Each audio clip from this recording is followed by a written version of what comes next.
Hello, welcome to this Q&A about the Creative Writing MLitt. Thank you so much for your interest in the programme and for joining us for this session. We have a panel of students on the programme and also two lecturers on the programme. So we're going to introduce ourselves and then we will outline the programme and have lots of opportunities for you to ask questions as well. So I'm Colin Hurd. I'm currently the convener of the MLitt, both the on-campus programme and the distance learning programme. My creative work is mainly poetry. I've published 6 collections, the most recent of which is Cocoa and Nothing, which came out last year and is a collaboration with the poet Maria Sledmere.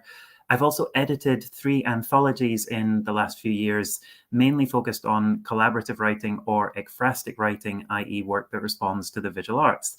I'm going to hand over to my colleague Zoe Strachan. Thank you, Colin. It's really nice to be here. My name's Zoe Strachan, and I teach across the creative writing programme and also look after the postgraduate researchers in creative writing. In terms of my own practice, I'm primarily a novelist. My last novel, Catch the Moments as They Fly, came out last year, and I work across other forms of writing as well as experimental sound art. Shall I hand over to Tatiana? Hi, I'm Tatiana. I'm one of the students here on the MLitt program. In terms of my own practice, I mostly write fiction, fantasy, but through the program, I've started really getting into creative nonfiction. And I'm also one of the editors for From Glasgow to Saturn, one of the student literary journals here. So submit if you get here.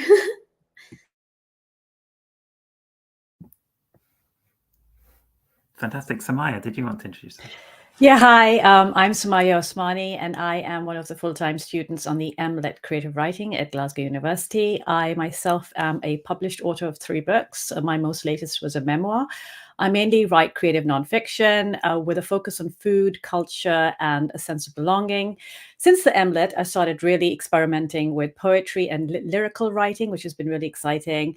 And I'm currently working on a autofiction. And I am also an assistant of promotions and administrator for the Creative Conversations and the Kavya Prize, which is a prize for writers of color within Glasgow University.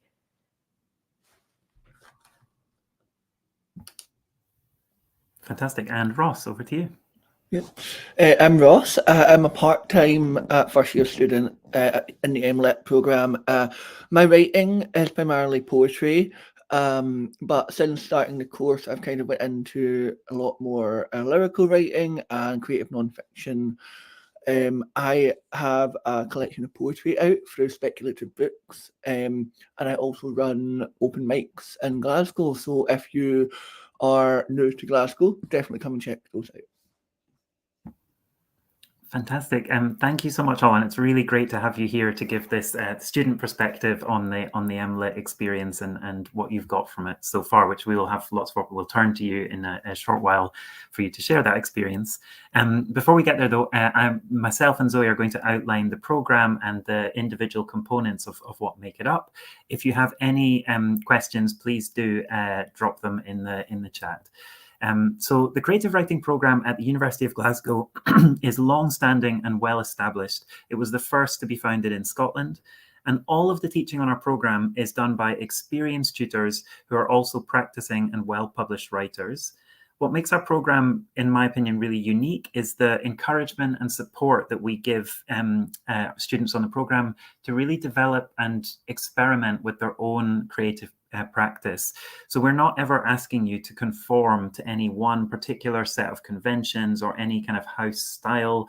We're always encouraging you to really push what you want to do, be as ambitious as you can with your writing, and giving you the tools and the know-how, as well as working really closely with you to push your practice to be the most imaginative and original that it can be. It's an approach that's had, and I don't want to be too sort of selly about this, but it's an approach that has had a proven track record of creating an environment for literary talent to flourish. And recent graduates, just from the last 3 or 4 years of the program, have gone on to some great successes, such as Shola von Reinhold, who won the James Tate Black Memorial Prize for Fiction and the Republic of Consciousness Prize, Fina Scarlett, whose book Boys Don't Cry was a bestseller in Ireland, Rebecca Smith, who has a really critically well well-received book Rural, which was featured recently in the New York Times. Also Courtney Stoddart, who was a BBC Radio 1 extra featured artist and was also on the BBC Contained Strong Language Festival's first talent scheme. As well as publishing success, our graduates go on to work in a wide range of fields, which include education, arts administration, publishing and agenting, among many others. We also, as a program, have what I would say is one of the best kind of visiting speakers programs in the country. It's like a sort of literary festival that just unfolds across the semester. Its sort of flagship event is Creative Conversations, which happens every week on a Monday lunchtime on campus, but also streamed every week as well. All of our events are made available for distance learning students. And in the past, this series has featured writers such as Ian Rankin, Val McDermid, Jamaica Kincaid, Malika Booker, Ngugi wa Thiong'o, A.L. Kennedy, Liz Lockhead, and many, many more luminaries of the literary world. It's really a kind of highlight for all of us. It's a great opportunity for staff and students to kind of come together every week in the chapel and just hear from amazing writers talking candidly and in depth about their practice. The course is built around three main components, and they are craft and experimentation, and including optional specialist courses in the second semester, editing and publication, and workshops and tutorials. So to tell you a bit more about the first two of these, I'm going to hand over to Zoe. Thank you. So craft and experimentation is one of the seminars that you would undertake on the MLitt, and most of us know already that one of the best ways to improve your writing is to think about your reading. So craft and experimentation has a reading list that would involve you reading one text per week, and then in the seminar discussing that text in different ways, responding to it creatively. Your tutor might set exercises that allow you to experiment with particular aspects of craft and with particular techniques. And it's a really good opportunity, especially when you've just joined the programme, to cast your net wide in terms of literary influence and to try out lots of different things. As Colin says, in the second semester, there are sometimes options for a little bit more specialisation there, with courses in life writing, in creative nonfiction, in crime writing, and in poetry. And those courses can vary year to year, but there's usually an opportunity to choose and specialise for you there. All of us teach, all of the staff team teach across that seminar, so the reading lists change very frequently and stay up to date. They're often guided by our own research interests across different forms of writing. Editing and publication is the course that we hope will prepare you for the different careers in the literary industries that you might be interested in, and also that might encourage you to think about other strings to your bow as a creative writer, trying out other forms and other ideas.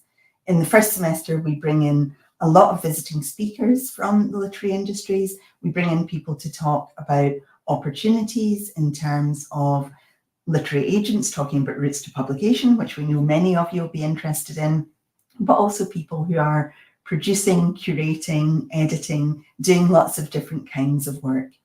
In the second semester, editing and publication allows you to develop a project either on your own or with your peers in the programme that will work with your writing in a different way. It might be being more outward facing and collaborating with people out with the university. It might be to do with performance.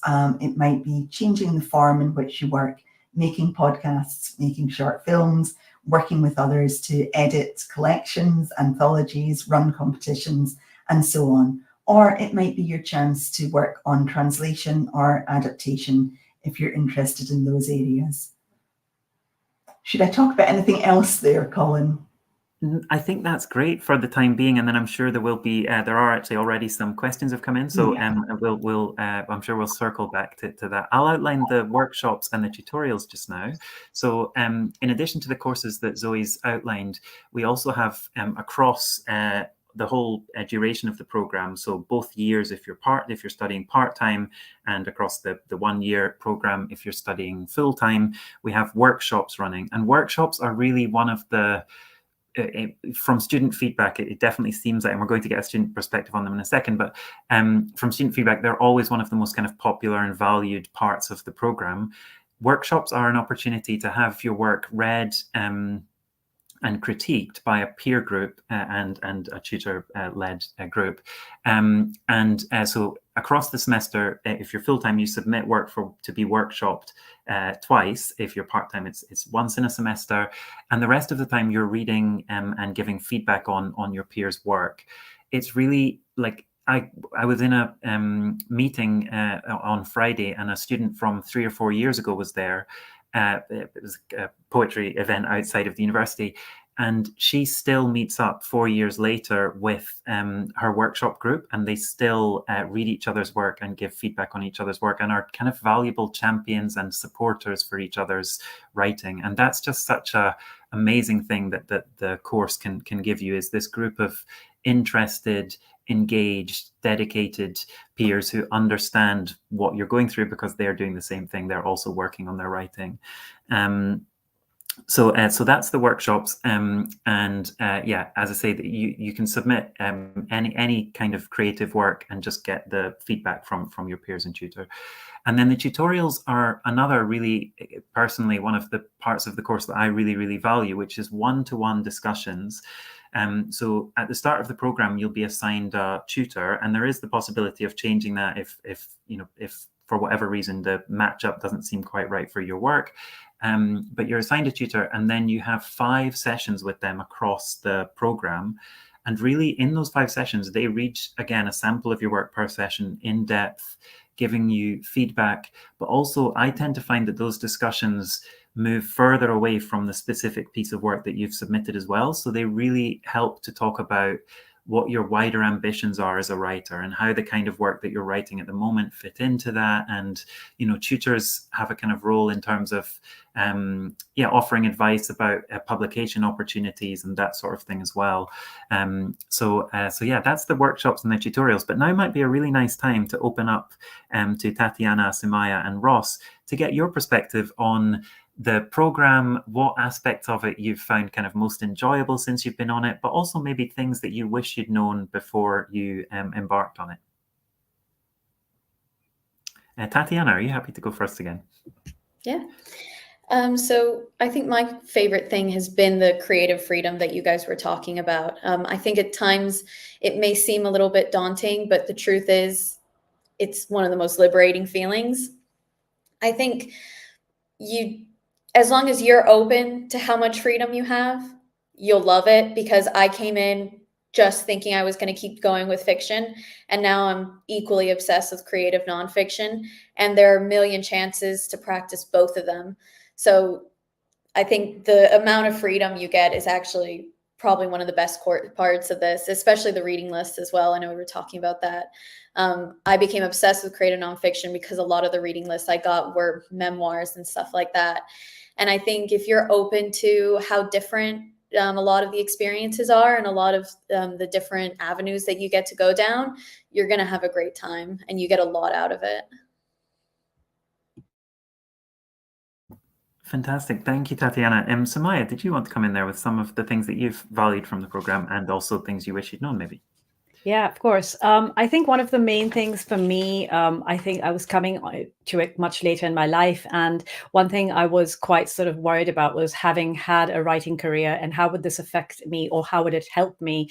And if anything, it just goes to show that when you are a writer, when you're looking to just keep growing as a writer, this is a great place to be, because it allows you the nurturing space. And something that I really was looking for was nurturing my capabilities beyond the genre I wrote in. And I knew I was capable of it, but I didn't know if I could really do it. And I think a couple of things that I really enjoyed on it was the variety of different, there was a lot of creative nonfiction that I read, but I also read a lot of poetry.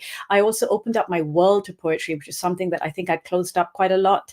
And it's not just the faculty helping you out, also the text that you get in class. It's also the kind of people that you meet. And I think that's really important. It's the students, it's all my colleagues together that I have actually grown from.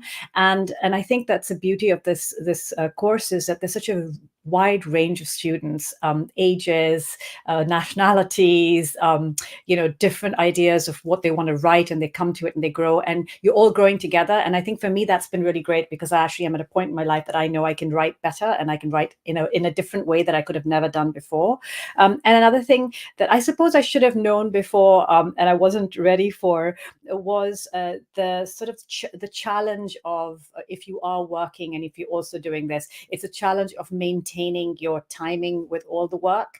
And because it's quite creative and you're given the freedom to be who you want as a writer, there is still deadlines to meet, and there are assessments to meet. So it's just about staying on top of things. And I think that is a good mindset to come with, that even though you're allowed to be yourself and really express yourself as a writer, it's really great to, put little bits of work together, so that when you come to the time of like submission of your assessments, you have stuff that you've been doing throughout, that is, that can go into your portfolio of writing. So those are the things that I sort of wish I'd known a bit before, but it's okay. I've still done all right.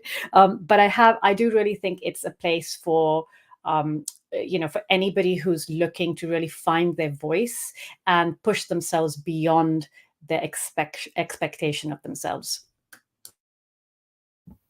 That's really great. Thank you so much. And Ross, did you want to share some of your experiences? Yeah, so I agree completely with Samaya and Tatiana on everything. I also do want to say that I've just loved the course overall. I think I've benefited from being part-time, because one of my biggest worries was thinking that I might need to give up the things that I do out with uni, like my open mics and things. So I think doing part-time has meant that I can not only keep that up, but it's actually given me more opportunities to do things out with uni, because I've met so many interesting people through the course.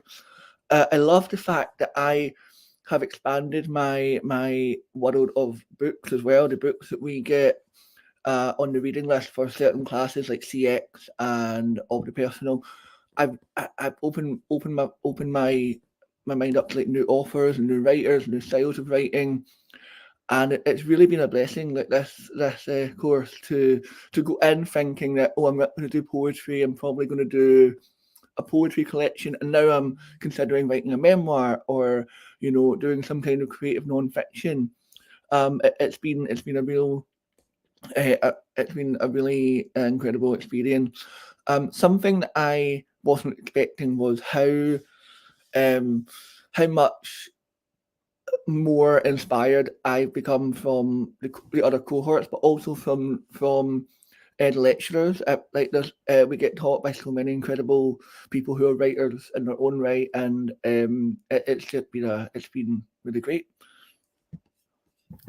It's so lovely to hear these comments, because we're really concerned with trying to create a community of writers here at Glasgow, and to be inclusive and create a supportive environment that really centres your creative ambitions and the ways that you want to work. And it's for that reason that we don't separate poets and prose writers, for example, and encourage people to try out as many different forms as they can. And at the same time, although we do so many things that are outward facing and collaborative, we do appreciate that some writers just like to be alone in the room writing, and we try and work with that if that's your process too. Yeah, absolutely. And what a pleasure and privilege, just as it always is, to hear from students, but to hear your perspectives on those, Tatiana, Ross, and Samaya. So there are quite a few questions coming in on the chat, but there were also some submitted in advance. So I'm going to work through and answer as best I can some of the ones that have been submitted in advance, and then I'll maybe hand over Zoe, if you want to take some of the ones that are in the chat.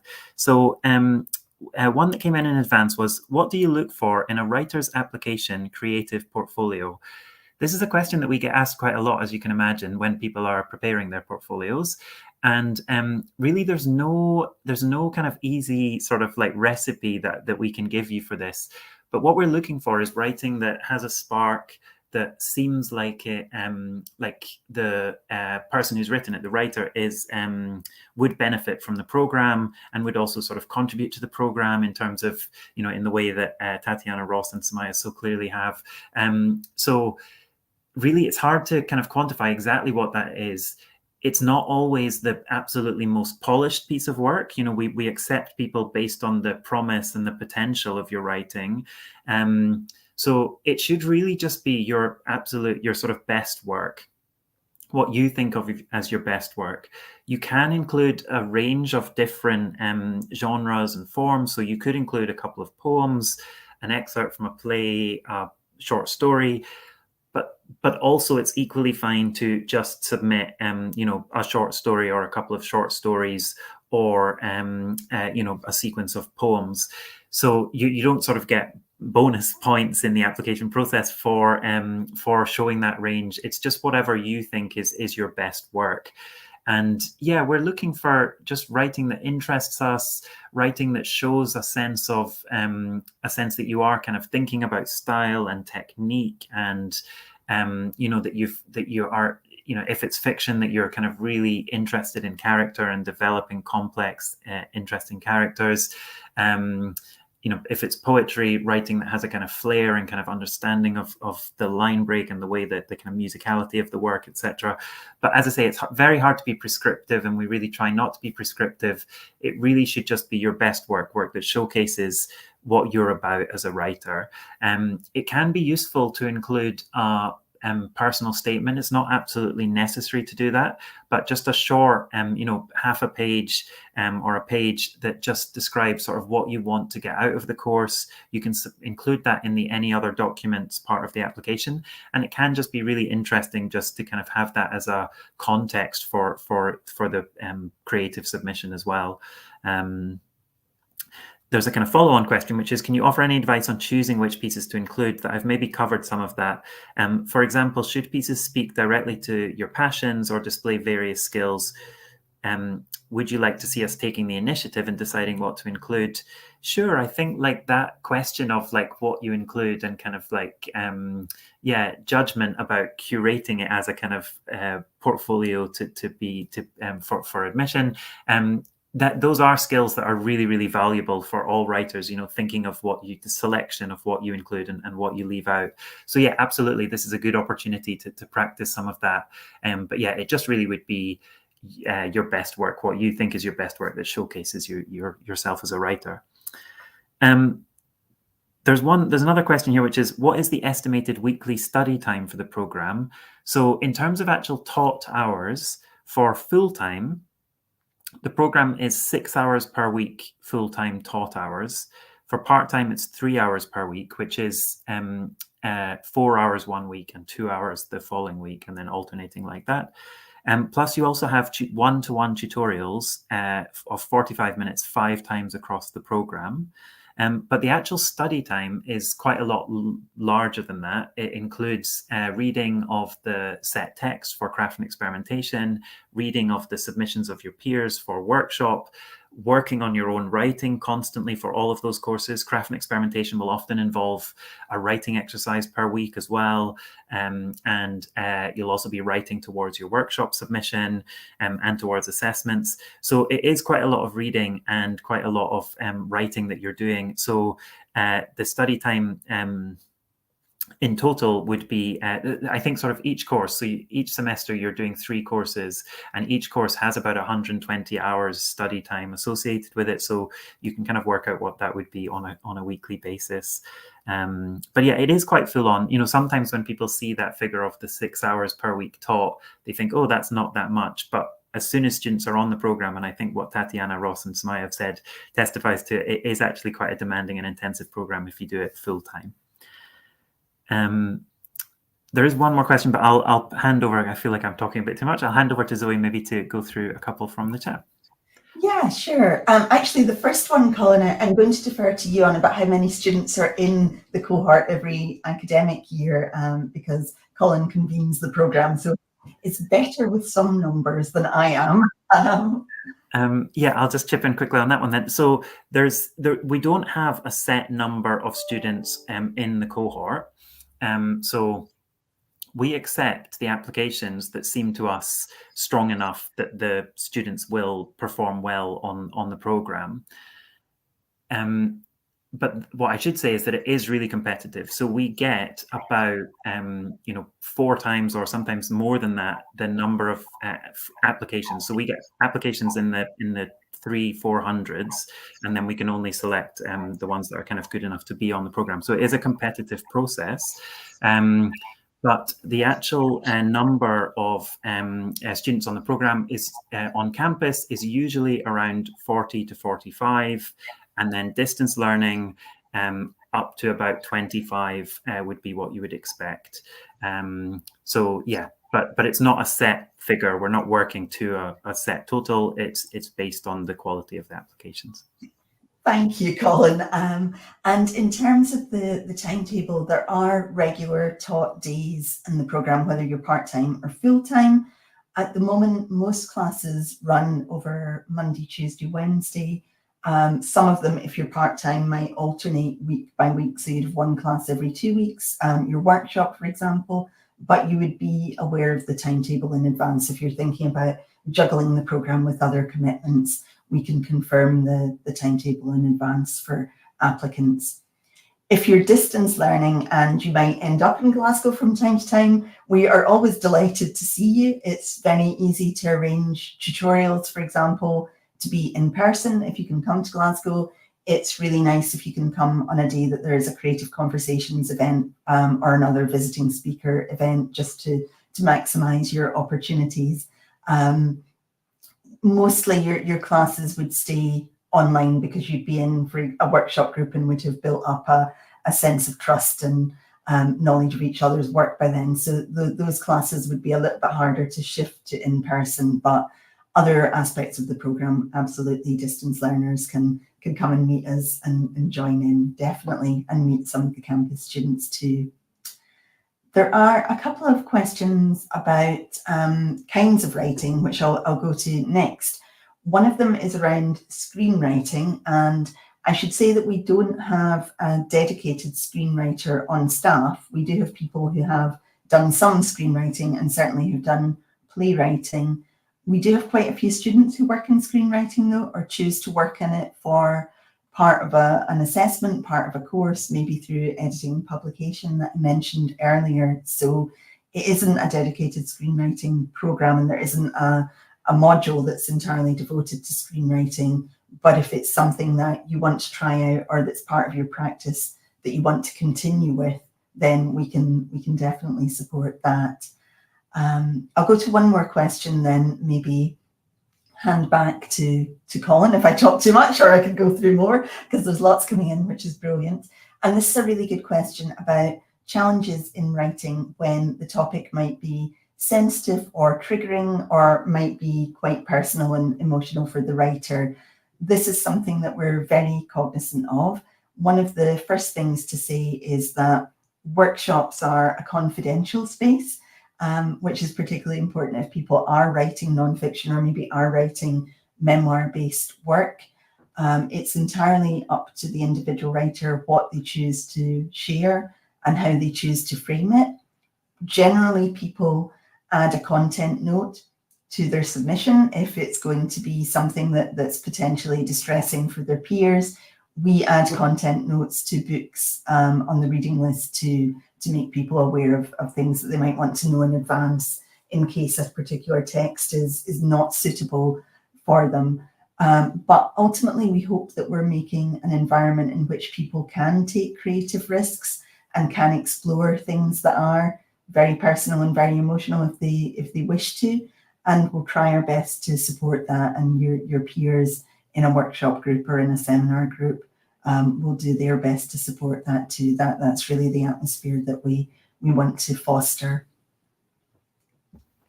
Shall I keep going, Colin, or shall I? No, that's okay. That's great. And I was maybe just going to chip in on that as well. Another thing, the workshop groups, they really are sort of collaborative, with students and the tutor working together to really develop a space that is safe, encouraging, and where everyone understands the kind of guidance and what is kind of what's going to be for the benefit of everyone involved in that learning experience. So they really, often like these conversations will be had at the beginning of a semester with the group all involved and kind of like sharing their views about what the best practice is, and so it does evolve all the time. So yeah.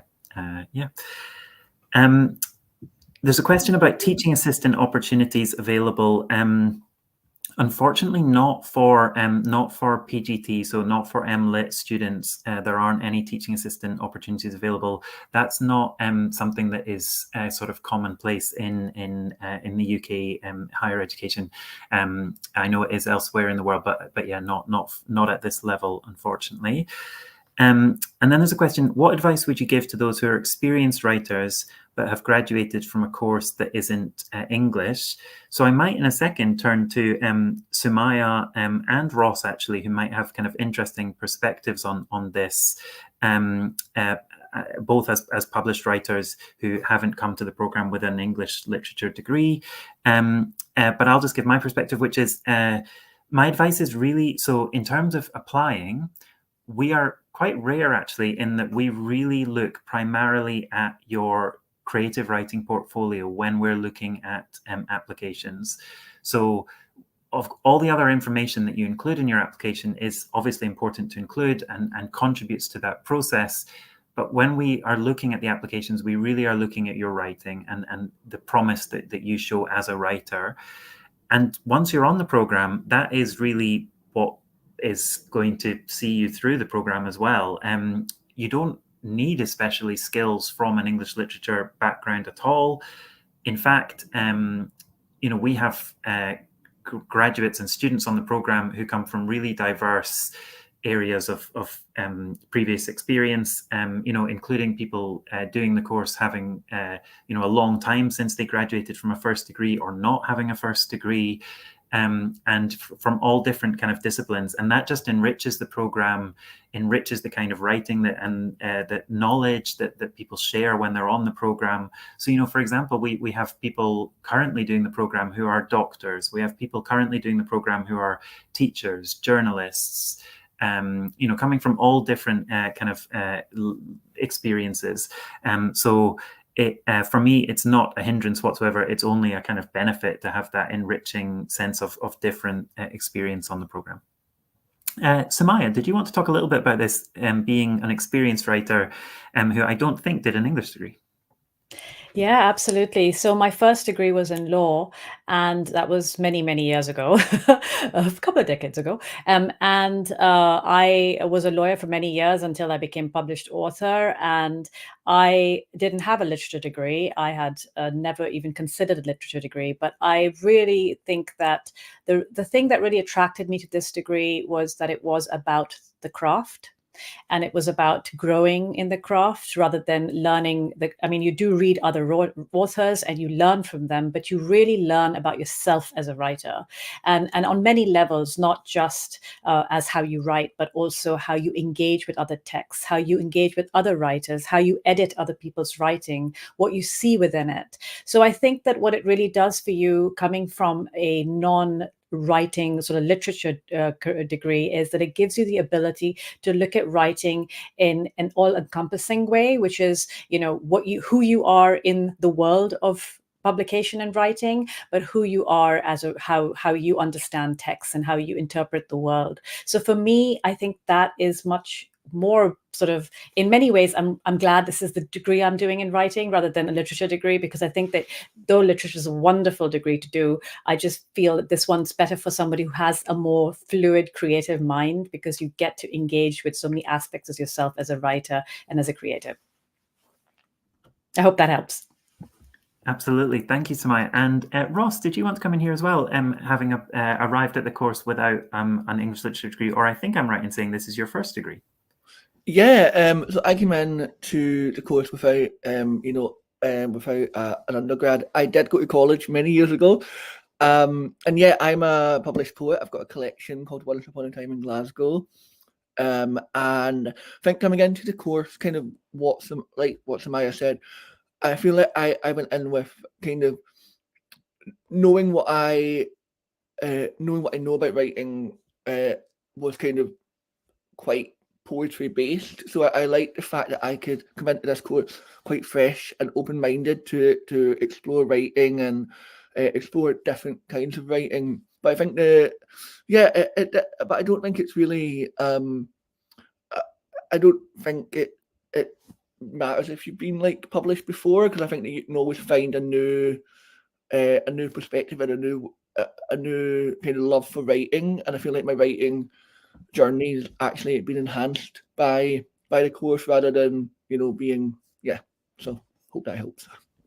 Absolutely. And I'm just thinking back to conversations that I've had with you as well, Tatiana, and I can't remember if you did study English in undergrad, but I know that you also had studied classics, and I know that that has also fed into some of the work that you're doing just now. So yeah, did you have a perspective on this too? Yeah, I really think whatever degree you did first can feed into it in ways that you might not have expected before.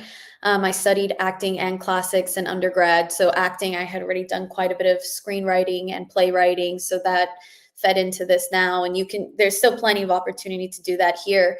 But with classics, you can even get really academic with it. You know, I've written some sort of memoir style pieces that I just shared in class a couple of days ago that are very academic in tone, but talking about something very creative and sort of combining research interests with with creative writing. So there's plenty of opportunity to just sort of take all aspects of yourself and find a new creative way to present them and to put them into your work. Fantastic, thank you. That's so great to hear. There's another question which came in advance. So this question is, do you offer accommodations for neurodivergent students, such as the camera being off during live sessions? So the first thing to say about this is we have a really good disability services here at the University of Glasgow. And the key to making sure that that experience is good is to register with them as soon as you register, as soon as you come to registration for the program. And then they should be able to help you making sure that you have all of the accommodations that you require. But also just to say that in terms of things like having the camera off during live sessions and things like that, you know, we're a really approachable, understanding team who will absolutely be sensitive to all of those kinds of requirements, and you know, we're really happy to accommodate neurodivergence as well as any other requirements whenever we can. So yeah, please do reach out to us. You can reach out in advance as well if you have any concerns or things that you want to talk through about the way the course would work. We're more than happy to respond by email in advance of you applying, even or once you've applied and been accepted, in advance of you starting on the program. So yes would be my answer to that. We're more than happy to kind of accommodate requirements. It looks like the questions have slightly dried up a little bit. That is all of the ones that came in advance. Am I missing any? I think there's some nice comments though coming in from people. So thank you for joining us and for listening to us. If there's any other questions, we're very happy to take them. Absolutely. And I noticed there are some questions about things like accommodation and admissions and things, which I think you're being directed in the chat to the appropriate kind of people expertise as far as that's concerned. There is a question, I just noticed, not a specific question I'm going to ask, but there's a question for, regarding kind of international student. I wondered, Tatiana, did you have anything to share? Are you an international student, or I'm now thinking you might not be? I'm not technically an international student, but I could count as an international student. I found from the feedback I've had from a lot of my international student friends, they've enjoyed it quite a bit. I'm not sure about the technicalities of it because I am a home student. But I think everyone said that it was a really supportive transition and that they had a lot of advice and they felt like they could talk to people about where to go to for that. Thanks. And yeah, sorry, but I realized as soon as I started asking that question that I was on the wrong track there. The one thing I will say is we always have a really strong international cohort, the cohort is it's usually really balanced and diverse in terms of people taking the program from all over the world, and that again is just another aspect that really enriches the whole experience for everyone. I think we are probably uniquely kind of diverse in terms of the ages of students on the program, as I said, the backgrounds and experience, but also in terms of our kind of international attraction of international students to the program too. So that's just another thing that really benefits the program. And I think that Glasgow, I hope that Glasgow is quite a good city too for international students to come to. It is a friendly place. I'm saying that hoping that people will nod. It is a very friendly city. It's very easy to get out the city and go to other places if you want to see islands and mountains and all of that. But there's so much cultural activity that happens that our students really participate in and lead in within the city. So you could be out every night of the week if you wanted to, hearing poetry or performing your own. There's some more questions coming in just now. So opportunities to work with literary magazines. This might be a good point to hand over to Tatiana, perhaps. Yeah, so there are actually so many opportunities. There is GUM magazine or Glasgow University magazine, and they are open to contributors. So you go to their contributor meetings and you pick up a pitch from them. Whereas us from Glasgow to Saturn, we are submission based, and we take current students and alumni and teachers on in the university. So it's really quite open for anyone in or having graduated from the university. And that is, like I said, it's submission based. Just keep an eye on our Instagram. We're fairly new editors, so it might take a little while for us to open submissions again.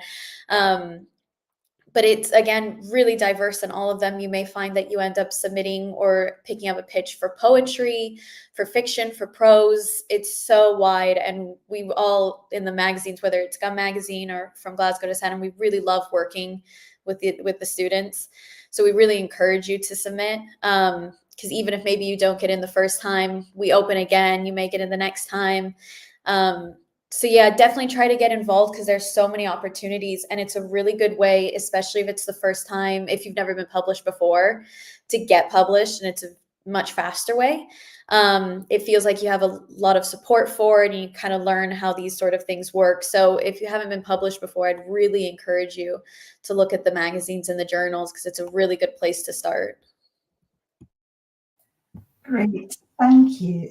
There's another question about how the MLitt intersects with other English programs at the university, and particularly fantasy. So as some of you clearly know already, there's a fantasy literature program, there's a master's in fantasy, and there's a centre for fantasy and the fantastic at the University of Glasgow. And there is actually quite a lot of crossover between our programs. We have quite a number of people who write fantasy, speculative fiction, and so on.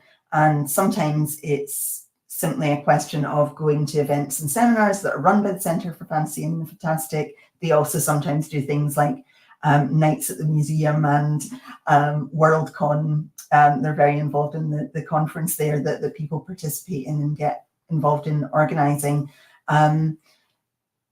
Otherwise, it might be possible to swap one of your seminars in second semester and do a dedicated fantasy seminar rather than a craft and experimentation one, if that was of interest. Those things are really at the discretion of the course conveners in fantasy, but we have had people swap out and do a fantasy literature course rather than a CX course. But there's a lot of overlap between us, a lot of overlap with staff collaborating too. There are a couple of questions that are more kind of administrative. So one is just about the deadlines. So the next deadline is at the 27th of May. And if you apply by the 27th of May, you'll receive a decision by the 8th of July. And then there is a final round as well, which runs until the 1st of July. And if you apply in that round, you'll receive a decision by 11th of August. So those are the upcoming deadlines. There was also a question about Oh, I think it's maybe been answered. It's been passed over to the admissions team, which is what I was going to hopefully do anyway, which is about deferring. So I'll move on. So there was a question about, which was related to the question about literary magazines. So just about editing opportunities with GUM and from Glasgow to Saturn. So yes, there is a process by which you can get involved as an editor on both of those, and really because those are both student-run publications, so it's kind of evolving all the time, but just kind of keep an eye. They both have websites, they both have social media presences, so just keeping an eye on those. You will also be flagged. We send round those opportunities to the cohort when you're on the program too. And there are also lots of other opportunities too. Our students often set up their own zines, publications, journals as well. Often that's as part of the projects that Zoe mentioned earlier for editing and publication. And then I don't know if you can see behind me, just up there above the books, there's a poster from last year's May Zine Fair, which was a zine fair that we had in May. I wish I could take credit for the amazing name for the fair, but I didn't. It was, of course, a student. Yeah, it was a really great day that we had in the Glasgow University Union, where students, as well as independent zine makers from around Glasgow, and also some students from other university programs, came and sold their zines and displayed their kind of work as well. So yeah, there's lots of opportunities to get involved in editing if that's what you're kind of interested in, and it's a really great thing. I think, it just helps as well. It's as writers, we're always looking for those kind of publications in our bios and those things to kind of talk about when we're introducing ourselves as writers. And students often kind of publishing each other and featuring each other's work in their publications is a really great way of building up that kind of repertoire of journals and zines that your work's been featured in. And just to add to that, there are some really good literary magazines in Scotland, and actually our students and graduates are quite overrepresented at magazines like Gutter magazine, and people have gone on to edit that, and they frequently publish graduates of the programme and students on the programme. Also Spam Press, we've had students and graduates very involved with and publishing with and working with. So yes, I think lots of opportunities there. There's another question in the chat about, are there opportunities to tackle different areas of your own culture in your writing? And I think absolutely. I mean, I might hand over to the students here, but that's something we're very, very keen to encourage. It is quite a diverse student body, both, in terms of the Scottish students and international students. And there's a follow-up question about making things accessible to English readers. And that's maybe something that we have different opinions on, about how you stay true to your own voice and your own way of writing, your own literary traditions, without necessarily toning things down for an English readership. But as I said before, we're also keen to work with people on their own literary aspirations. So those kind of conversations are ones that it's great to have with a tutor or a workshop group. But I don't know if other people have things to add to that. Yeah. Yeah. Oh, sorry. Okay. So I was going to say that I found, as someone who writes a lot about my own culture, even though I'm based in the UK in Glasgow, I have been in the UK for nearly 20 years, but I do write a lot about my culture, and I find that I've been very supported. In fact, I've learnt that there were a lot of hang-ups I had about my writing, about, having to put things in italics or having to explain myself.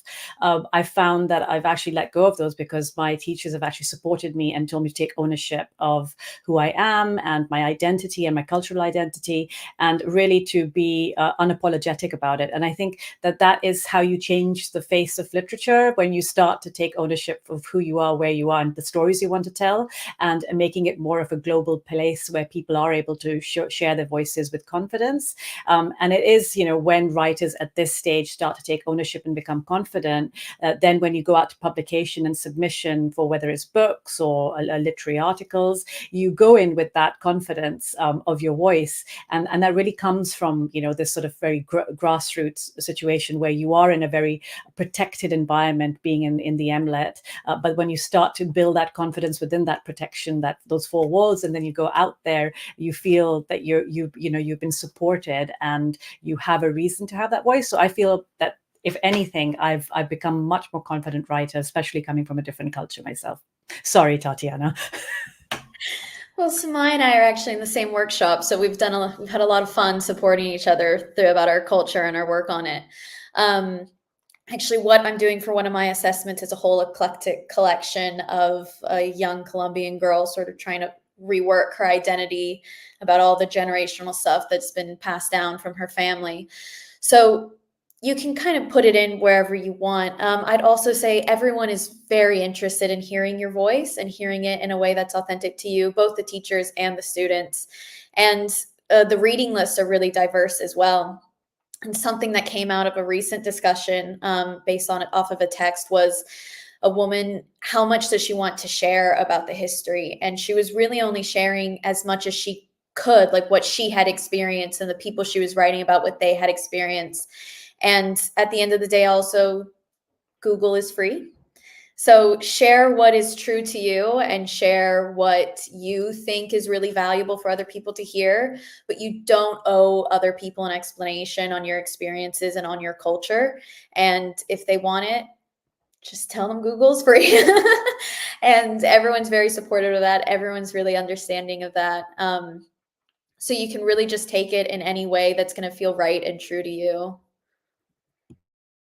Yeah, again, I've had the pleasure of reading some of Samaya's work, and it's incredible. But I write a lot about Glasgow. I'm Scottish, born and raised, and Glasgow has sort of become a character in its own right in a lot of my writing, and I'm, and I think that that's something that I've kind of found. And a lot of my writing isn't culturally themed, but it's more about disability and queerness and finding, like, I feel like I found a lot more of my identity through writing. And like Tatiana said, it's all about what you want to share, what are you willing to share, and how much do people, like, no, you don't owe anyone anything when it comes to your writing. You need to give what you want to give. And I think that that being all the staff and the other cohort have been incredible in terms of responding to my writing and how delicate it can be. Like, I've written a lot of quite delicate and personal stuff on this course so far, and it's just been so well received and so well handled as well. Like, people think that everyone writing, whether you're sharing it or whether you're sharing it if it's your writing or whether you're sharing criticism about other people's writing, everyone's so we're all in the same boat. We all want to be writers, and I think everyone it's just really open-minded, and it's so. Thank you so much. And that discussion among the three of you as well just really shows how these questions are absolutely live questions for a lot of people as they're writing. They're things that you're all thinking through, and just having generous, thoughtful, intelligent responses from your peers, like we've just had from Samaya, Ross, and Tatiana, is really, like, it's inspiring to us as staff members. And I think it really is what kind of galvanizes everyone on the cohort too. We're probably drawing fairly soon to a close, and so if there are any final questions, do please pop them in the chat. But I just wanted to give some guidance about things you can do to kind of which we've mentioned already, but just to kind of reiterate them, if you kind of to keep kind of engaged with the program in a sense as you start to apply, or if you have applied as you're kind of building towards joining us in September. So the main thing would be, if you can attend, come along to one of our Creative Conversations events. The link was shared earlier, and I'm sure it will be popping up fairly soon. So yeah, do come along. You can attend those online on Zoom. You just book a ticket via the link, the glasgow.ac.uk/event/creative conversations link. And you book a ticket on there, and then you will get a Zoom link sent to you on the day. There are 2 up there just now, because the semester is just about to end, but there will be some more after Easter as well, which will be going up on the site soon. So keep your eye on that. And if you're on campus, if you're accessible towards campus, do come along. And if you're at Creative Conversations in the University Chapel for one of the events, do come along and say hello to either Zoe or myself, and introduce yourself, because we're always keen to hear from people who are about to embark on applying for the program. So there's a question come in the nick of time, which is any aspects of the upcoming academic year that you're all looking forward to. Okay, so yes, as for me, I'll answer this quickly. As always, I just look forward to seeing the work that students are doing. You know, it's always kind of blows my mind, the kind of ambition and the scope, and that there's always something surprising that I wasn't expecting that students produce at some point in the program. I'm looking forward at the moment to seeing what people have done for their editing and publication projects. It's always one of my favourite parts of the programme, because people astonish us every year with their ambition and reach and success in those projects. And I also think we're so lucky amongst our colleagues that we're probably the only people who really look forward to and enjoy our marking, because everything we see is unique.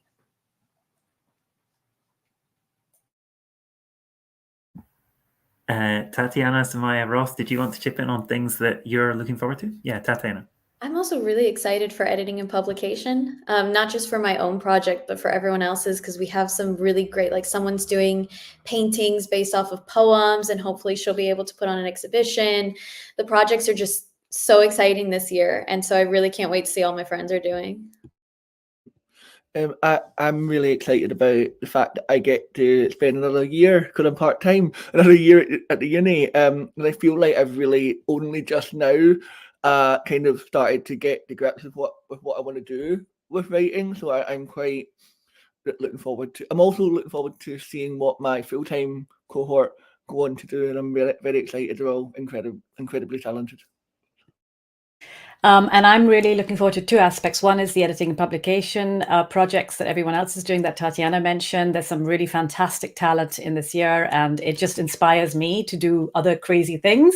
And then I'm really looking forward to writing my final thesis, or dissertation rather, because I'd come to this course thinking I'll do one thing, but I'm actually going to end up doing an autofiction, which I never thought I'd do.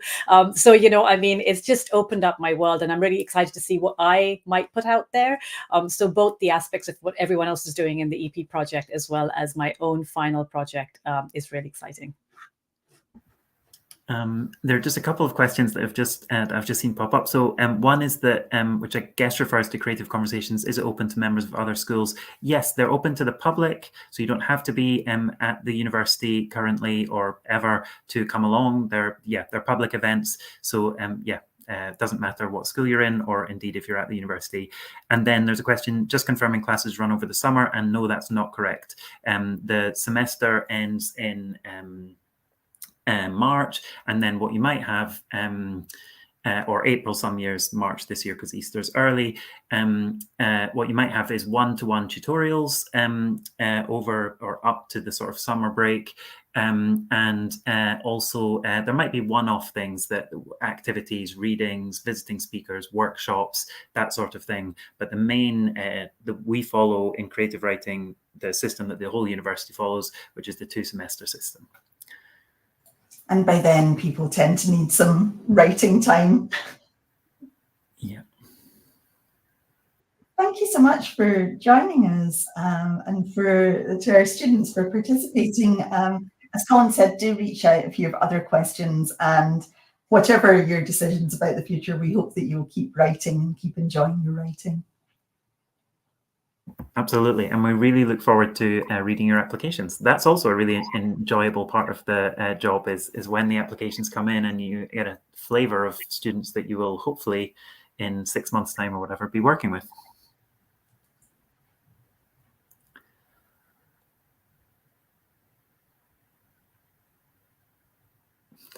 think we have the slightly awkward countdown. Well, we could keep talking, but yeah, it's really been a pleasure. Thank you for all your questions and your engagement, and yeah, look forward to hopefully seeing you on the program.